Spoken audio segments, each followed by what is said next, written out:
अच्छा, उसके बाद जो हमारा नेक्स्ट पोर्शन था that was waist circumference. Waist basically क्या है कि it measure the narrowest part of the trunk.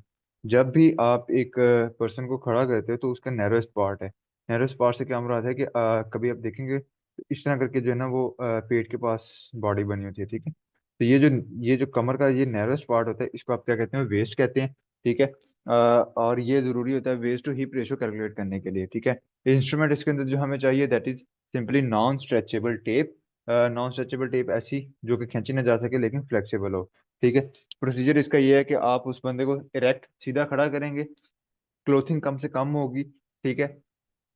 उसके मिडल यानी कि उसके इर्द गिर्द जो वो आप उसको टेप टेप को बाइंड कर देंगे, ठीक है। Horizontal around the waist of the subject. पहले आपने वेस्ट आइडेंटिफाई कर ली कि this is the waist point, और उसके बाद उसके इर्द गिर्द जो है वो टेप आपने कंप्रेस कर जो है ना वो राउंड लपेट दी। उसके बाद आपने उसको प्रेस किया। प्रेस इतना करना है कि वो पेट को दबाए ना, लेकिन स्किन के साथ अटैच हो जाए, सही है। इतना आपने बताना है कि वो स्किन के साथ लगे लेकिन स्किन को कंप्रेस ना करे, ठीक है। उसके बाद आपने जैसे ही जो पर्सन है वो एक्सहेल करेगा, मतलब सांस बाहर निकालेगा, आपने उसी मोमेंट पे जो है वो मेजरमेंट लेनी है प्रॉपर, ठीक है। और उसके बाद रीडिंग लेके एक दो तीन, उसके बाद आपने उसको असेस कर लेना है। नियर 0.1 सेंटीमीटर का मतलब है कि अगर उसकी वेस्ट आती है 32 आ जाती है, तो 32.1 तक 32.198 आती है, तो आप 32.1 तक .1 तक वैल्यू कंसीडर करोगे, या .1 को राउंड ऑफ करके .2 कर दोगे। पॉइंट तक आप जाओगे, उससे आगे नहीं जाओगे। वेस्ट सर्कमफेरेंस फीमेल्स के अंदर क्या है, इसका प्रोसीजर है। बेसिकली मेल्स और फीमेल्स के अंदर वेस्ट का थोड़ा सा फर्क होता है, ठीक है। Female subject should wear the light clothes, stand straight, arm at the side, abdomen relaxed and feet together. Straight सीधा खड़ी होगी, हाथ दोनों साइड पे होंगे, पेट रिलैक्स होगा और दोनों पांव साथ जुड़े होंगे। टेप आपने उनके narrowest part of torso if ascertainable, otherwise halfway between lower costal border and the iliac crest. तो वो कहता है कि आपने इफ असरटेनेबल का मतलब होता है कि अगर आपको विजिबल हो रहा है कि this is the narrowest part, तो आपने उस पर कर लेना है। लेकिन कई बार क्या होता है कि बहुत ओबीस पेशेंट आ जाता है, या प्रॉपरली आप विजिबल नहीं हो रहा कि नैरोस्ट पार्ट कौन सा है, तो आपने simply lower coastal bottle border, coastal border से मतलब है जहाँ पे आपकी ये जो चेस्ट खत्म हो रही है हड्डी, वो, और जो आपका इलियक क्रेस्ट है। इलियक क्रेस्ट होता है ये जो हिप बोन होती है, जहाँ पे ये बिल्कुल साइड पे देखोगे आपको एक हड्डी महसूस होगी, चुंझ सी बनी हुई जिसे कहते हैं, ठीक है। चोंच सी बनी होती है हड्डी की, इन दोनों के सेंटर में, ठीक है। That will be the half way.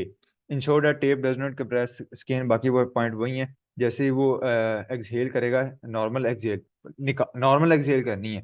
एक होता है सांस जोर से निकालना, एक नॉर्मल सांस ली, बाहर निकाली, जब बाहर निकाली आपने वेस्ट सर्कमफेरेंस ले लेनी है। ये नहीं कि और को चंगी तरह वाह काट ला मुंह, ठीक है। वो वाला काम नहीं है। वेस्ट आपने जो है वो असेस कर लेनी है। ये वैल्यूज इंपॉर्टेंट है एमसीक्यूज के हवाले से।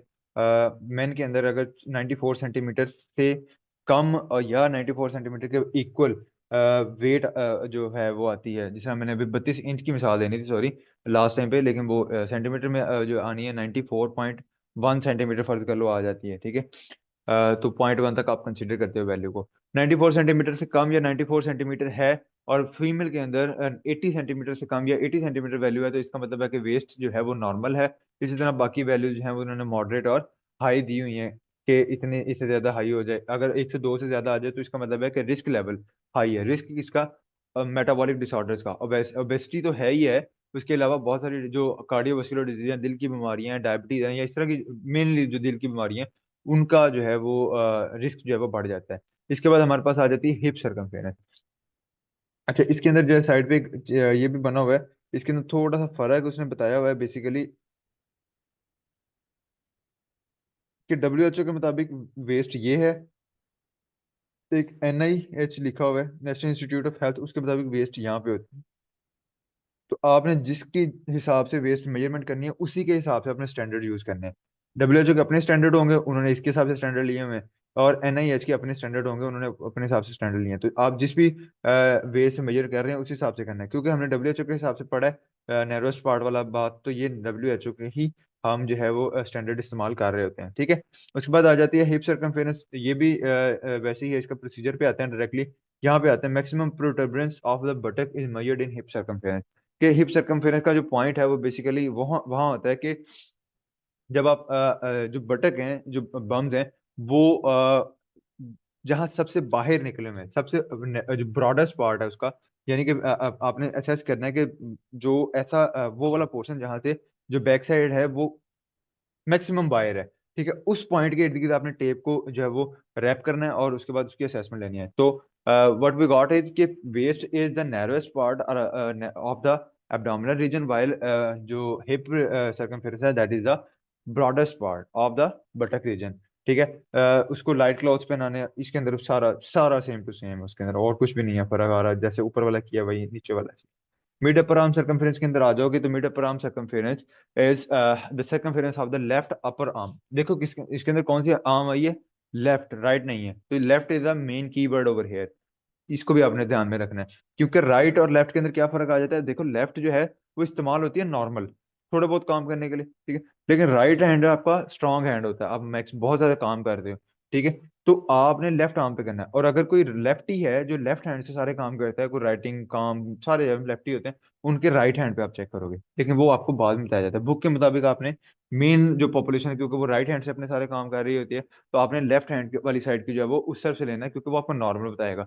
राइट हैंड का मसल जो है वो स्ट्रॉन्गर होता है और मोटा होता है, ठीक है। Measure at the mid point between the tip of the shoulder and the tip of the elbow. तो वो कहते हैं कि जो आपकी शोल्डर की टिप होती है और एक एल्बो की टिप होती है, टिप से मतलब चोंच जो बनी होती है, उसके दरमियान उसको आप मेजर करते हो, उसका सेंटर निकालते हो, मतलब अगर जैसे आप 20 सेंटीमीटर फर्ज कर लो आ गया, तो 10 सेंटीमीटर आप पॉइंट मार्क करोगे, और उस 10 सेंटीमीटर वाले पॉइंट पे आप इसकी एक मुआक टेप आती है, स्पेसिफिक टेप, ठीक है, उसको बाइंड कर देते हो। उसमें लिखा हुआ है ओलेकरेनन प्रोसेस एंड द एक्रोमायोन। अब जो शोल्डर टिप है ना, उसको कहते हैं ओलेकरेनन प्रोसेस, उसका नाम है ओलेकरेनन।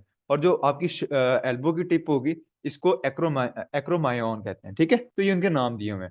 मोआग is the frequently used parameter to assess the nutrition status of the children up to 2 year of as.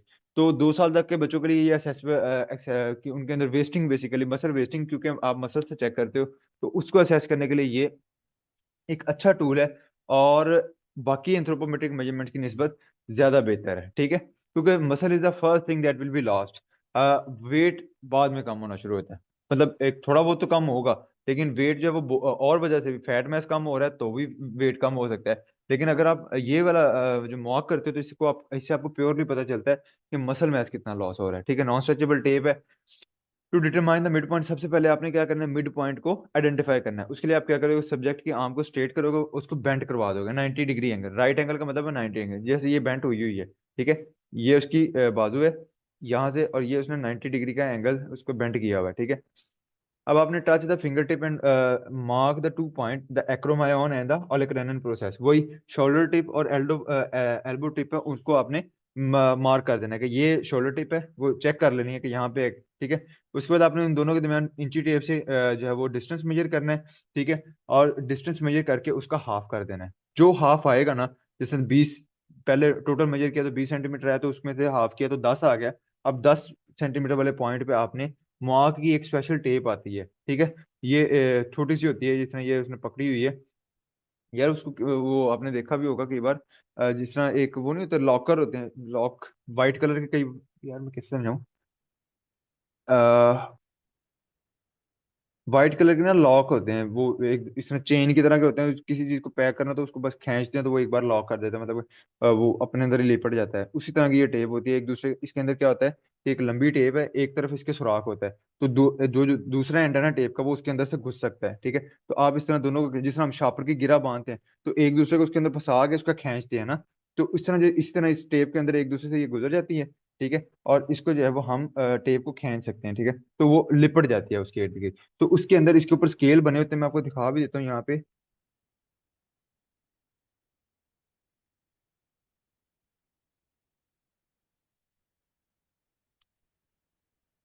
देखो ये टेप है, बेसिकली ये उसका एंड है, ये एंड इस वाले पॉइंट के अंदर से घुसा देते हैं, ठीक है, और उसकी बाजू के इर्द गिर्द लिपट जाती है, जिस तरह ये आपको नजर भी आ रही होगी, तो ये वाला आप करते हैं। इसके अंदर क्या होता है कि अब इस तरह ये लिपट गई है, ठीक है। अब इस तरह आप इसको खींचते जाते हो, ठीक है। अगर पहले तो ग्रीन पोर्शन आता जाएगा, ग्रीन आता जाएगा, यहाँ तक ग्रीन है, उसके बाद येलो है, उसके बाद रेड है।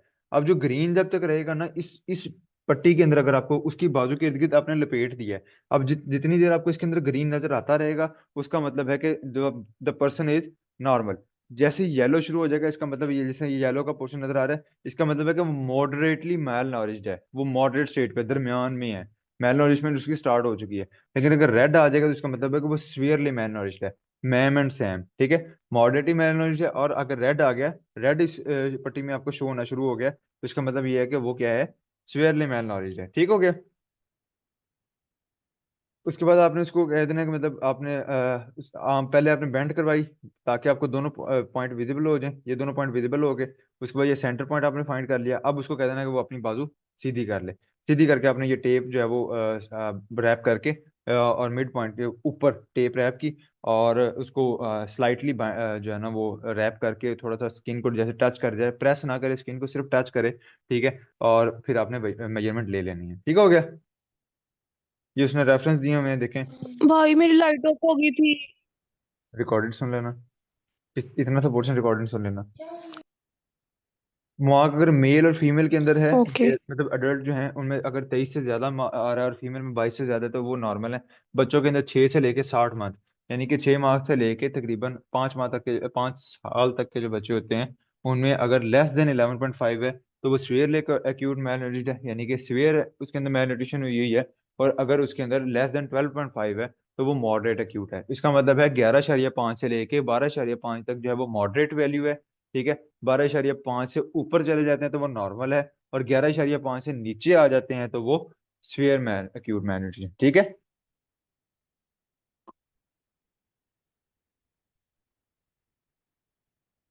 उसके बाद हमारे पास आ जाती है स्किन फोल्ड थिकनेस। ये एक पुराना मेथड है, और इससे आप बॉडी की फैट को मेजर करते हैं। ऊपर वाले से हमने क्या मेजर किया, मॉक टेप से हमने मसल मास, यहाँ से हम फैट मेजर करते हैं। Through skin fold thickness body fat is estimated specific site of the body. अब स्किन फोल्ड थिकनेस जो है वो मल्टीपल साइड्स पे की जाती है, बॉडी के अंदर जो है ना डिफरेंट पोजीशन है वहाँ पे स्किन फोल्ड किया जाता है। ये कैसे तरीकेकार मैं इसका समझा देता हूँ बाद में, ठीक है। और उसके बाद वहां से असेस किया जाता है कि इसके अंदर क्या जो है वो कितना फैट है, ठीक है। The method is based on the presumption that fat is uniformly distributed through out the body and skin for thickness measure the subcutaneous fat. Basically body के अंदर फैट की तरह कितनी तरह के होते हैं, दो तरह के होते हैं। एक सबक्यूटेनियस फैट होता है, और दूसरा जो है ना आपका होता है विजरल फैट, ठीक है। अब विजुअल फैट वो होता है जो ऑर्गन्स के इर्द गिर्द होता है, ठीक है, अंदर वाले पोर्शन के इर्द। और जो सबक्यूटेनियस फैट होता है वो आपका होता है स्किन के अंदर जो एडिपोज टिश्यू है वहां पे जो फैट होता है, ठीक है। स्किन के अंदर जो फैट होगा, पेट के अंदर जितनी चर्बी होती है, दैट इज सबक्यूटेनियस फैट, और यही नुकसानदेह भी होता है, तो इसको हमने कंसीडर करना है, ठीक है। इसी को आप मेजर करते हो थ्रू स्किन फोल्ड थिकनेस। अच्छा, इसके एक प्रेस्क्राइब प्रोटोकॉल है, वो आगे डिटेल में आएगा।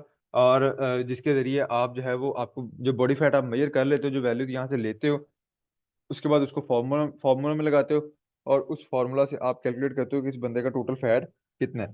The specific site suitable for skin for thickness measurement are describe below. For a trial for a trial से मतलब है कि आप इसका एक जनरल मेथड जो था वो ये था कि pinch the skin at the location from where the skin fold thickness is to be measured so that fold of skin move away from the underlying muscle in such a way that only fat tissue and skin are being held। ये जितने भी तरीकेकार हैं ये आपको एक बार physically जो है वो आपको मंडे की एनडीएस की मीटिंग में भी सिखा देंगे, ताकि आपको क्लियर हो जाए। एनडीएस के नाम से भी पता चल जाए कि तुम लोगों को भी क्लियर हो जाएगा, ठीक है। उसमें यह है कि आपने क्या करना है, अभी बेशक अपनी बाजू को पकड़ें, अगर आपने कोट शोट नहीं पहना हुआ, ठीक है, बाजू के ऊपर जाएं, और उसको एक पिंच, एक जिस तरह वो चुटकी नहीं काटते, चुटकी काटें लेकिन मोटी चुटकी, बारीक नहीं काटनी, 2 उंगलियों से पकड़ना, ठीक है।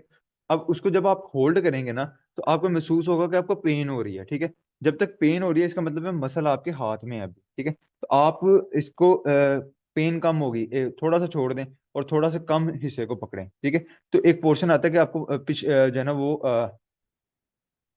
वो नहीं होती, पेन नहीं होती, ठीक है। अब ये बैक ऑफ द आर्म करना है, ठीक है। यानी कि ट्राइसेप मसल आपको पता है ना, back of the arm, front side नहीं, जहाँ पे जो डोले आप दिखाते हो ना, वो डोले नहीं, बाजू की बैक साइड पे, ठीक है। बाजू की बैक साइड वाली पोर्शन को आप पकड़ें और उसको चेक करें, ठीक है। तो आपने देखना है कि आपको पेन तो नहीं हो रही, या आपको महसूस हो जाएगा कि नीचे से मसल तो आपके हाथ में नहीं आ रहा, सिर्फ फैट होना चाहिए, ठीक है। तो एक पोर्शन आप पकड़ते हो तो आपको पेन नहीं होती, लेकिन थोड़ा सा ज्यादा पकड़ लेते हो और खींचते हो तो पेन होती है, ठीक है, ज्यादा पेन होती है। तो जो ज्यादा पेन वाला पोर्शन है दैट इज मसल। आपका जो सिंपल पोर्शन है दैट इज वो स्किन होती है, ठीक है।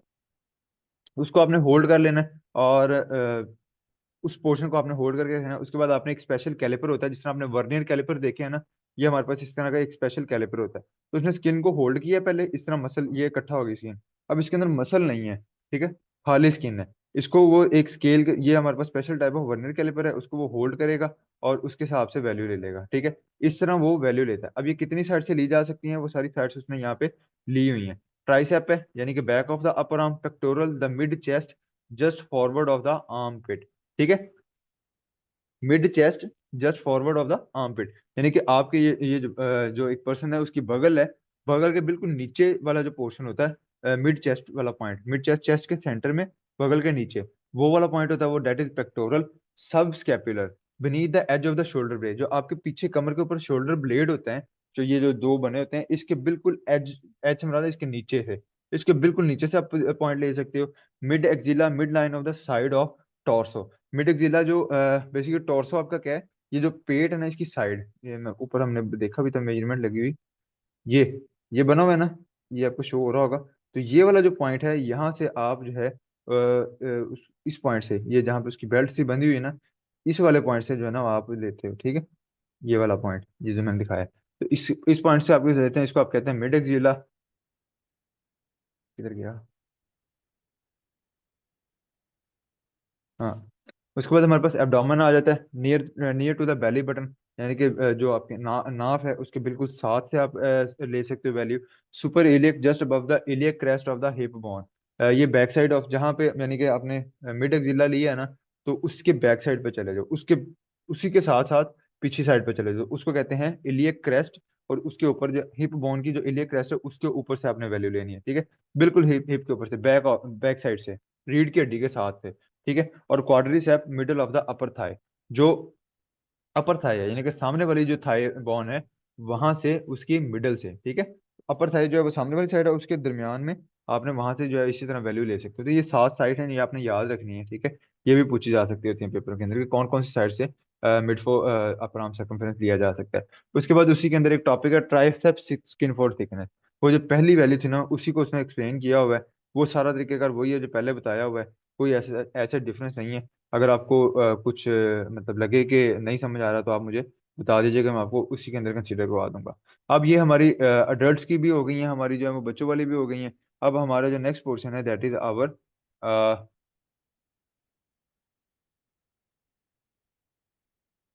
Bed ridden patient. Bed ridden person वो होते हैं जो प्रॉपर, जिनकी आप असेसमेंट ऐसा नहीं कर सकते, लाइक उनको खड़ा करके हाइट नहीं ले सकते, उनको बिठा के या वेट वगैरह नहीं कर सकते, उसके अंदर इश्यूज आते हैं। तो उस केस में आप क्या करते हो, उसके अंदर डिफरेंट 4 तरीके उसने बताया। मैं नी हाइट है, आर्म स्पैन है, हाफ आर्म स्पैन है, डेमी स्पैन है। Knee height is basically is measured in adult age 60 years above and above where height measurement is not possible. Knee height जो है वो कितने 60 साल से अबव लोगों में ली जाती है। क्यों ली जाती है? ये अगर मुझे आप लोगों में से कोई बताएगा तो उसके लिए फिर इनाम है, ठीक है। आपने बताना, मुझे आता है, लेकिन मैं आपको शाम को इसका आंसर दूंगा ताकि मुझे अंदाजा हो कि लेक्चर किस किसने लिया है, ठीक है। अगर नहीं आता तो आपने मुझे बताना कि नहीं आया हमें, तो ताकि मैं आंसर बता पाऊँ, ठीक है। To obtain the knee measurement following protocol is followed, आपने ये प्रोटोकॉल लेना है, सोचना है, ये बड़ा मजेदार आंसर है इसका। The subject should sit on the examination table with the assistant of the helper with both leg dangling. Dangling का मतलब है कि लटकती हुई, जमीन के साथ नहीं लगानी, ठीक है, dangling. The examiner places the fixed blade of the large sliding caliper under the heel of the ring। तो बेसिकली ये कैलिपर बना हुआ है इस तरह करके, ठीक है। ये एक जिस तरह एक चिमटा समझ लो, ठीक है, या एक रॉड टाइप है कि उसका एक पाँव जो है वो उसके जो एग्जामिनर जो पेशेंट है, वो अब एक स्केल के दो हिस्से होते हैं ना, जैसे अभी हमने देखा कि दो प्लेन होते हैं, एक फुट प्लेट थी और एक हेड प्लेट थी। इसी तरह इसके भी दो प्लेट्स होती हैं। एक प्लेट के ऊपर एग्जामिनर पाँव रख, वो जो पेशेंट है वो पाँव रख लेता है, और वो जो एग्जामिनर है वो दूसरी प्लेट को, ये जो दूसरी प्लेट है, इसको ऐसे स्वाइप करेगा, ऊपर लेता जाएगा और नी के ऊपर इस तरह करके रख देगा। तो इस यहाँ पे स्केल बना होगा इसके ऊपर, ठीक है। तो वो इसको मेजरमेंट कर लेगा, ठीक है। स्क्वेटिंग पोजीशन होती है, ये जो इस तरह बैठा हुआ है इसको कहते हैं squatting position. The examiner lift the leg so that the knee, squatting ये नहीं है, सॉरी, बताता हूँ मैं। The ankle are at angle of 90 from each other, ठीक है। अब वो कहता है कि the knee and the ankle, अब ये जो नी है ये घुटना है, और ये आपका क्या है, एंकल। ये दोनों आपस में क्या है, 90 डिग्री का एंगल है, बिल्कुल स्ट्रेट है। ये 90 डिग्री का एंगल बनाएंगे from each other. This can be best accomplish by resting the foot of the subject in the palm of the examiner hand. तो इस तरह वो क्या कर सकते हैं कि वो या तो इसको जमीन पर रख ले, लेकिन सबसे बेहतर तरीका क्या है कि वो इस एग्जामिनर अपना हाथ रखे, उसके ऊपर स्केल रखे, स्केल का एक एंड यानी कि, और उसके ऊपर जो है वो पेशेंट का पाँव रख ले, और दूसरी तरफ से जो उसकी टांग को मेजरमेंट कर ले, ठीक है, दूसरा स्केल जो है एडजस्ट करते हुए।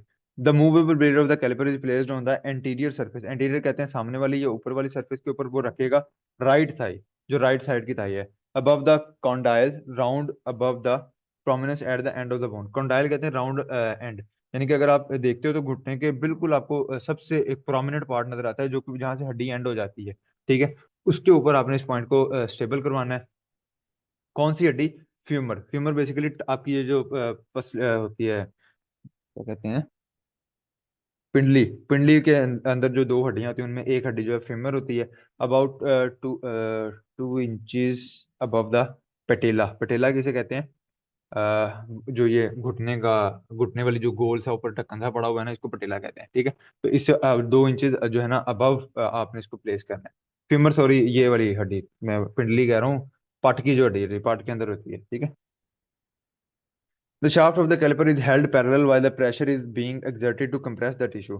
तो ये रखा हुआ है, इसको इस तरह, ये प्लेट आ गई, इसको ऊपर थोड़ा सा प्रेस किया जाएगा, ठीक है, ताकि टिश्यू कंप्रेस हो जाए, और रिकॉर्डर जो है वो फिर उसकी जो हाइट को ले लेता है 0.1 सेंटीमीटर के बाद, और उसके बाद ये फॉर्मूलाज हैं जो कि आपने याद करने हैं। जब वो इस KH in centimetre, knee height in centimetre put करेगा, बाकी सारी वैल्यूज वैसे लगाएगा, एज लगाएगा, तो उसका उसका स्टेचर जो है वो उसको शो हो जाएगा, ठीक है, कि उसकी हाइट कितनी है। मेन के लिए फॉर्मूला डिफरेंट है, वुमेन के लिए फॉर्मूला डिफरेंट है। उसके बाद हमारे पास आ जाते हैं आर्म स्पैन। ये मुझे नी हाइट क्लियर हुआ है, कुछ थोड़ा सा मैंने जल्दी जल्दी करवाया, लेकिन इसके अंदर ये नहीं है। स्क्वाटिंग पोजीशन रहेगी, मैं बताता हूँ, वो जिस तरह बैठ के नहीं नीचे बैठे होते हैं, हम करके नहीं खा सकते, ये सारी चीजें आपको भाई इंशाल्लाह। स्टेचर मैन का क्या मतलब है? टीचर मैन, रुको मैं बताता हूँ, ये जरा चाल ले। स्क्वाटिंग, ये पोजीशन होती है स्क्वाटिंग, नीचे बैठा हुआ है, ये देखो, ये पोजीशन, इस तरह आपने, आपको क्लाइंट जो है वो टेबल के ऊपर ही बैठा होगा, लेकिन वो ये पोजीशन, उसने हाथ सीधे रखे हुए हैं सामने, और इस तरह बैठा हुआ है। स्ट्रेचरमैन किधर लिखा हुआ है? वो यही होगा जो साथ में हेल्पर जैसे आप कह सकते हो, ठीक है। अच्छा, ये स्ट्रेचर कैलकुलेशन है, स्ट्रेचर मैन नहीं लिखा हुआ। तो knee height is recorded at the nearest 0.1 centimetre and put into Chumlea equation. ये क्यूमिलिया इक्वेशंस हैं, ये आपने नाम याद रखना है, ठीक है, कि नी हाइट के लिए कौन सा इस्तेमाल होता है फॉर स्टेचर कैलकुलेशन। स्टेचर कहते हैं आपका पूरी एक लेंथ समझ लो, ठीक है, ओवरऑल पूरी ओवरऑल लेंथ क्या है उसको स्टेचर कहते हैं, ठीक है। कॉशियन पेशेंट्स, तो ये जो है, अगर ये मैं समझाने लगा तो फिर तो तुम लोगों को मेरे क्वेश्चन का आंसर मिल जाएगा, ठीक है। तो मैं नहीं ये समझा रहा, ये हम बाद में शाम को बता देंगे आपको, ठीक है। भाई आपका क्वेश्चन क्या है? क्वेश्चन मेरा ये है कि उसने लिखा स्टार्ट में ही कि नी हाइट जो है वो 60 साल से अबव लोगों में की जाती है, ठीक है। तो 60 साल से अबव लोगों में नी हाइट क्यों की जाती है? डायरेक्ट हाइट क्यों नहीं ले रहे, या आगे half arm span, Demi span आएंगे, वो क्यों नहीं आप ले रहे? क्योंकि उनकी हड्डियां थोड़ी सी बैंड हो जाती है। बैंड होने से क्या होगा? कौन सी हड्डी? मतलब फिर उनकी हाइट थोड़ी छोटी, वो जो मतलब कमर वगैरह की शायद। देख लो, पता नहीं, सोचो, सारे सोचें, देखते हैं। Arm span, it is another simple measure useful for anthropometrics is profiling of the handicapped individual। ये भी handicapped individual के लिए इस्तेमाल किया जाता है, जिनमें टांग ही नहीं है, ठीक है, तो उसकी प्रॉपर हाइट कैसे मेजर की जाएगी, उस केस में ये आ जाता है, ठीक है। The method is rapid, simple, involve little cost, वो सारी चीजें आपको पता है। इसको स्टार्ट करते हैं। 2 लोग चाहिए बेसिकली आर्म स्पैन के लिए, because arm span can't be measured at your own, आप खुद से नहीं मेजर कर सकते। Ask the person to take the measurement by the subject position itself to get a precise arm span. आप आदमी को कहोगे जिसका भी आपने मेजरमेंट करनी है कि वो अपने हाथ इस तरह पूरे फैला के रखे, ठीक है, और आप जो है वो उसको मेजर करोगे, ठीक है। सब्जेक्ट जो है वो प्रॉपरली सीधा खड़ा होना चाहिए जितना वो हो सकता है। Avoid hunching, hunching the shoulder. Hunching कहते हैं जिसको उचकाना, जिन्होंने मेनू की, ठीक है, तो वो इस तरह हम जो अपने शोल्डर होते हैं उसको उचका लेते हैं, वो नहीं होना चाहिए। बिल्कुल स्ट्रेट फ्लैट इस तरह आपके जो है ना वो हाथ होने चाहिए, ठीक है। और इसके अंदर ये है कि फुली स्ट्रेच होने चाहिए, कोई बेंडिंग नहीं होनी चाहिए आर्म्स एंड फिंगर्स के अंदर, और लेवल्ड होना चाहिए, सारी चीजें बराबर होनी चाहिए। आपकी जो उंगलियां हैं, हाथ हैं, शोल्डर हैं, तीनों एक लेवल पे होने चाहिए, ठीक है। आपकी से मुराद है पेशेंट की, ठीक है। Measurement should be taken by measuring tape from the tip of the middle finger of one hand to the middle finger of the other hand. ये फुल आर्म स्पैन की बात हो रही है। तो इसकी टिप से लेके इसकी टिप तक जो आपकी मिडिल फिंगर होती है, सबसे बड़ी वही उंगली होती है, यहाँ से लेके इस टिप तक आप इसको मेजर करते हो, और इस पूरे को जो है वो कहते हैं फुल आर्म स्पैन या सिंपल आर्म स्पैन कहते हैं। ठीक है। जो मेजरमेंट ले रहा है वो keep the tape accurate so that the accurate measurement can be taken. तो वो आई रखे प्रॉपर, उसको टेप को जो है वो असेस करे, ताकि उसके अंदर जो है वो कोई इशू ना आए। हाफ आर्म स्पैन होता है कि अगर किसी के अंदर एक टांग नहीं है, हाथ भी नहीं है, तो एक आर्म से इस्तेमाल करते हुए कैसे आपने जो है वो असेसमेंट करनी है। The body position similar to one describe from arm span is required to ensure half arm span. Same वैसे ही कंडीशन में वो खड़ा होगा, दोनों हाथ उसके एक्सपैंड होने चाहिए, या दो नहीं है तो एक, तो अगर दोनों है तो दोनों प्रॉपरली एक्सपैंड होने चाहिए, अगर एक है तो एक भी एक्सपैंड होना चाहिए। It is the distance measured from the dactylion of the right hand to the suprasternal notch. Suprasternal notch basically क्या होता है, जो चेस्ट के दरमियान में नॉच होती है, या अपनी चेस्ट में देखेंगे तो एक ग्रूव आता है, दोनों तरफ रिब्स हैं, और सेंटर में जो पॉइंट है वहां से लेके जो आपकी मिडल फिंगर है उसके वेब वेब से मुराद है मिडल, और जो आपके रिंग फिंगर होती है इसकी वेब से मुराद है कि जहाँ पे ये दोनों उंगलियां मिल रही है ना, उस पॉइंट तक जो आपने हाइट जो उसकी एक लेंथ लेनी है, उसको आप क्या कहते हो, हाफ आर्म स्पैन कहते हो। ठीक है। अगर मैं इसको जूम करके दिखाऊं तो ये आपका टेक्टाइलन है, ये वाला पॉइंट चेस्ट का पॉइंट सेंटर पॉइंट होता है। और ये जो मिडल फिंगर है उसके बिल्कुल जो वेब बना रहा है रिंग फिंगर के साथ, जहाँ पे वो स्टार्ट होती है फिंगर, वहां तक का आपने जो पॉइंट लेना है उसको डैम कहते हैं हाफ आर्म स्पैन। ठीक है। नहीं, इसको कहते हैं हम जो दूसरा पॉइंट था डेमी स्पैन, वो आगे आ रहा है। ठीक है। सेमी स्पैन जिसको कहते हैं, ठीक है, सेमी भी और डेमी भी। हाफ आर्म स्पैन जो है वो पूरी उंगली तक का होता है। ठीक है, दो चीजें हैं। हाफ आर्म स्पैन यहाँ पे इसमें किधर गया, हाँ, dactylion of the right hand to the suprasternal notch on the middle straight line. अच्छा, ये हो गया क्लियर। हाफ आर्म स्पैन जो है वो ये वाला था, ये फिंगर से लेके यहाँ तक का। ठीक है। फ्लेक्सिबल नॉन स्ट्रेचेबल टेप होगी, the mean of three reading, तीन आप रीडिंग देंगे, उसके बाद फॉर्मूला में पुट कर देंगे। ठीक है, तो ये मैं दोबारा आपको रिपीट भी करवा दूंगा, डेमी स्पैन और हाफ आर्म स्पैन। तो demi span it is from point on the midline of the sternal notch to the web between the middle and ring finger. तो मिडल और रिंग फिंगर के दरमियान वाला जो point है वहां से लेके आपका जो स्टर्नल नॉच है यहाँ तक का जो पॉइंट है, दैट इज डेमी स्पैन। और अगर ये उंगली जो मिडिल फिंगर है उसको भी इंक्लूड कर लोगे तो वो आपका क्या बन जाएगा, हाफ आर्म स्पैन। ठीक है। तो ये वेब तक जो है वो डेमी स्पैन है, डेमी स्पैन या सेमी स्पैन कुछ भी कह सकते हो। और हाफ आर्म स्पैन है जो मिडिल ऑफ द फिंगर तक होता है। ठीक है। हॉरिजॉन्टली आउटस्ट्रेच आर्म, हॉरिजॉन्टल का मतलब है ऐसे जिस जो ये लोकेशन बनी हुई है, ठीक है, इस तरह ये स्ट्रेट होने चाहिए। It is measured as an alternative approach to estimate the height of the bedridden patient for the nutrition assessment। और डिफरेंट पर्पजेज के लिए इस्तेमाल किया जा सकता है उन लोगों में जो बेड रिडन है, जिनकी प्रॉपर हाइट नहीं आप ले सकते, या जिनमें टांग वगैरह है ही नहीं है, जो एक्सीडेंटल पेशेंट्स भी हो सकते हैं। आगे इसके फॉर्मूलाज हैं, ये ज़्यादा इंपॉर्टेंट हैं, ये सारे फॉर्मूलाज आपने याद रखने हैं। ठीक है। और इसके अंदर जो है ये आपने वैल्यू पुट कर देनी है। Calculate the height and weight of by the following the standard protocol given in the chapter. अगर ये आपका क्वेश्चन आता है पेपर के अंदर, इसका मतलब है कि आपने प्रोसीजर लिखना है। वेट कैलकुलेट करने का, हाइट कैलकुलेट करने का, सारा नहीं आएगा, कोई एक आएगा। और उसमें से भी ये आएगा, इन्फेंट का अलग से पूछ सकते हैं, या अडल्ट का अलग से पूछा जा सकता है।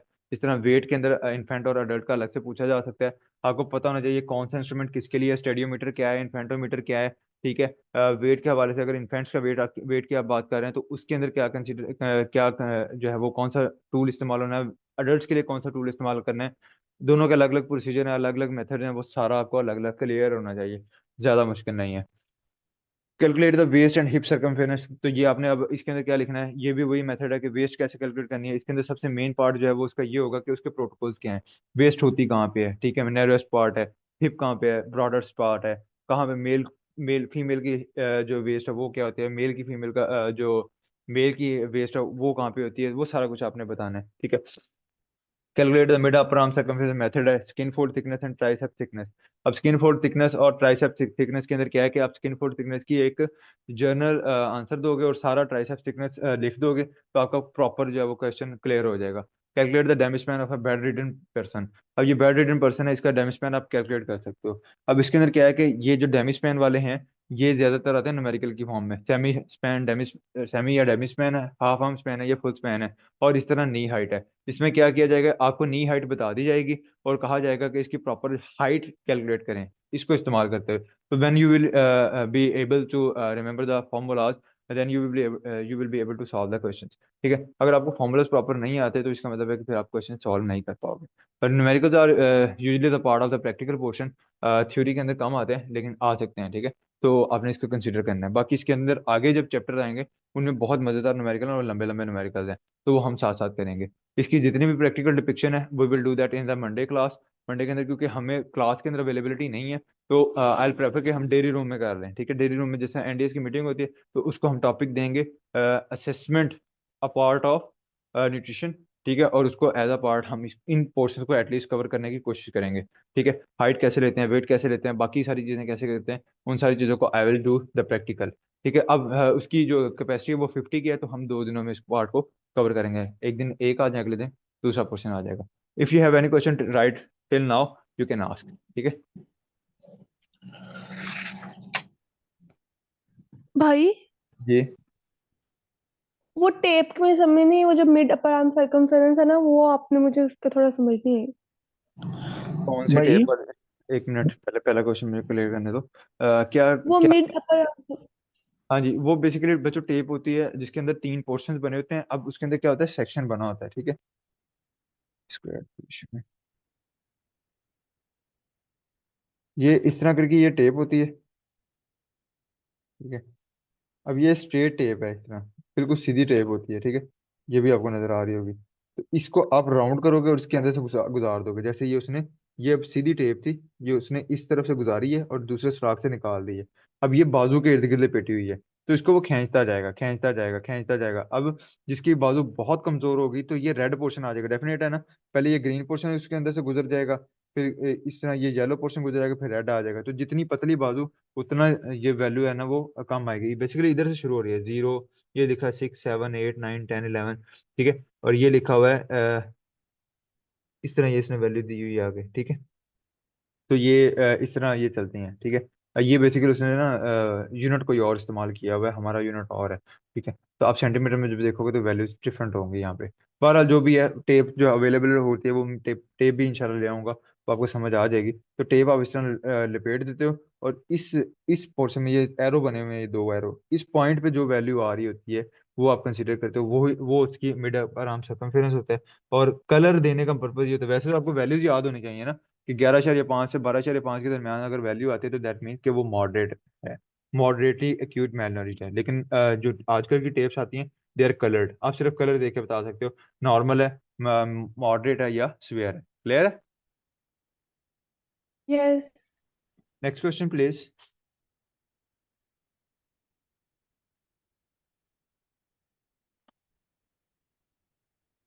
अब टेस्ट पूरे चैप्टर का होगा। आज ही होना है वो?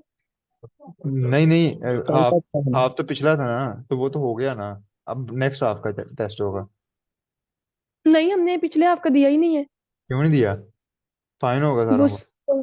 नहीं भाई, ये हमने समझा ही, याद है। देखो तुम लोगों को 20 20 भी फाइन हो ना, हमारी 3 दिन की रोटी बन जाती है। ठीक है, तो अब तुम लोगों को नहीं आया ना तो फाइन होगा, वो मैं बताऊंगा क्या फाइन होना है। ठीक है, that's all for today, thank you so much. Allah Hafiz.